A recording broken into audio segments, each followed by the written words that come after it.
உப்பு இல்லாமல் தயிர் சாதம் பண்ணிவிட்டு இந்த குழம்பு பக்கத்தில் வச்சு தொட்டு தொட்டு சாப்பிட்றதுக்கு ரொம்ப சூப்பராக இருக்கும். மண்பானையில் 3 டேபிள் ஸ்பூன் நல்லெண்ணெய் சேர்த்துருக்கேன். நல்லெண்ணெய் சூடான பிறகு மணத்தக்காளி வத்தல் சேர்த்து பொரித்து தனியாக எடுத்துக்கலாம்.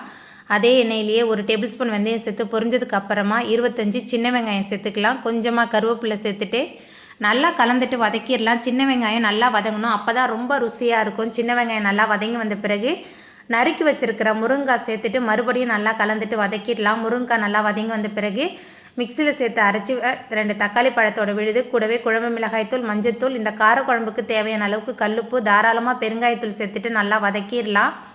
நம்ம சேர்த்த மசாலாலாம் நல்லா வதங்கி வந்த பிறகு கொஞ்சமாக புளி தண்ணி, குழம்புக்கு தேவையான அளவுக்கு தண்ணி சேர்த்துட்டு நல்லா கலந்துட்டு எல்லாமே சேர்ந்து நல்லா கொதித்து எண்ணெய் பிரிஞ்சதுக்கப்புறமா அரைச்சி வச்ச இந்த தேங்காய் சீரக விழுது சேர்த்துட்டு தேங்காய் விழுது சேர்த்து கொதித்து எண்ணெய் பிரிஞ்சதுக்கப்புறமா வறுத்த மணத்தக்காளி வத்தல் சேர்த்துட்டு நல்லா சுட சுட சாதம் தயிர் சாதத்தோட பரிமாறத்துக்கு சூப்பராக இருக்கும்.